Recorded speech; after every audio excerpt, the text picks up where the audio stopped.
Okay, so today I'm going to be doing part 2 of trying out the AzureBeauty Magnetic Nail Polish Kit. So before I begin, I'm going to explain what my little experiments are going to be. So for starters, I want to try out, can you use another nail polish from a different brand as a base to one of the cat eyes? That's the first experiment. The second experiment is I want to know, can you do nail art over top? I want to try out 2 different top coats with this that I have in my collection. I want to see if applying those over the cat eyes, if they do anything to like the magnetic shift, if they do anything to the special effect, because sometimes that can happen, and that's why sometimes companies with nails or really any products will tell you you can only use this stuff with it. And I just grabbed a random polish. This is Zoya Emerson, if you are curious. This is a really pretty light periwinkle. And I'm only going to be doing 1 coat because I'm just doing this as an experiment here. So I also wanted to talk about a little bit of like an error that I made in my last video about this, part 1. That went up I think on Sunday, last Sunday. So what I did is I went to link this kit. I think that this is a really great idea if you are a person who does not use gel, acrylic, dip, anything like that, like I don't, and you really want to try out magnetic polishes. I said in that video that when I went to link it, I found a pink magnetic set as well as a hot pink magnetic set. And I wrote in the comment section of that video that I goofed up because I didn't realize that that was not magnetic. So I just wanted to talk about that and apologize again.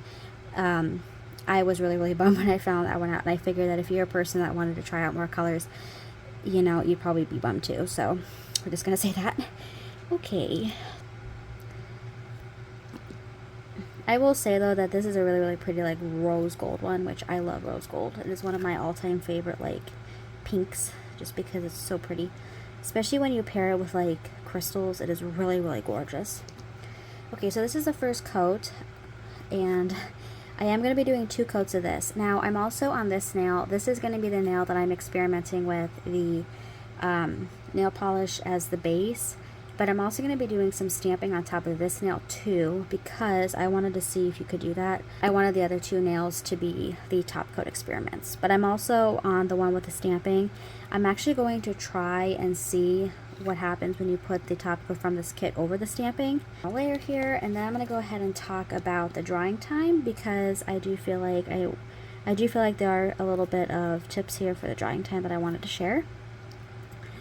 Okay, so when it comes to the drying time of this kit, they say that the drying time is 60 seconds for the first coat and 120 seconds for the second coat. What I wanted to say is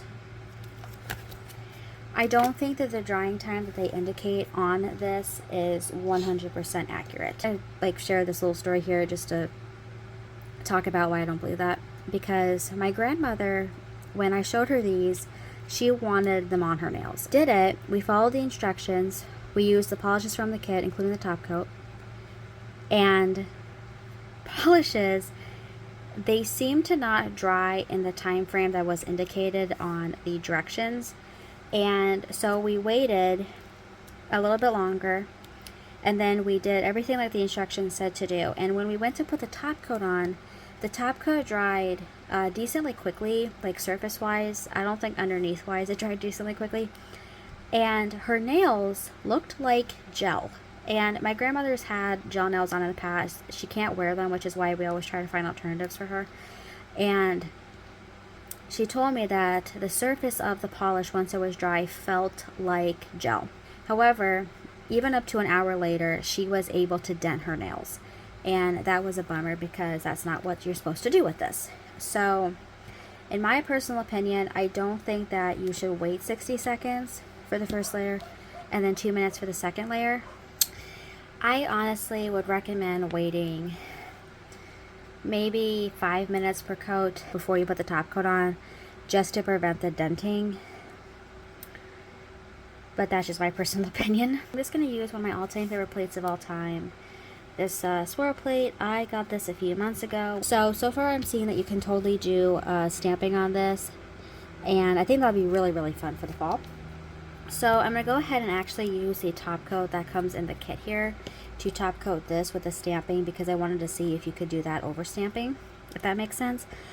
I'm also interested to see what would happen if you were to do the cat eye and then you were to do like a reverse stamping technique. And so far I'm seeing that nothing is happening to the magnetic shift, nothing is happening to the top coat or to the swirls with the top coat. So I'm going to say that's a win-win.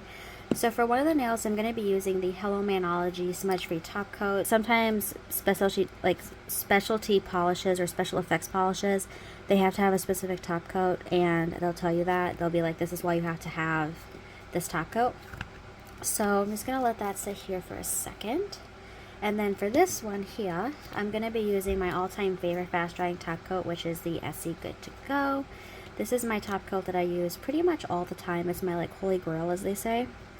And I'm just going to be doing a thin coat of this. Basically, all I'm looking out for when I do the top coating is, does anything happen to the magnetic shift? Do bubbles appear? Things like that.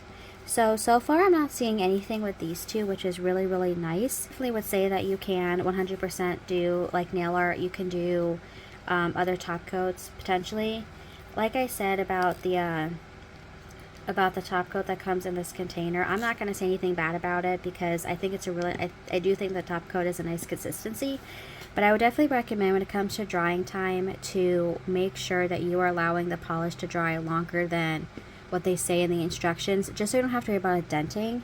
I'm also going to say that I definitely think that you can do stamping over this, because so far I'm not seeing anything with the stamping, which is really, really nice. And so far I'm not seeing anything with the stamping and the top coat that came in the actual kit. So far I'm going to say that this experiment is a success.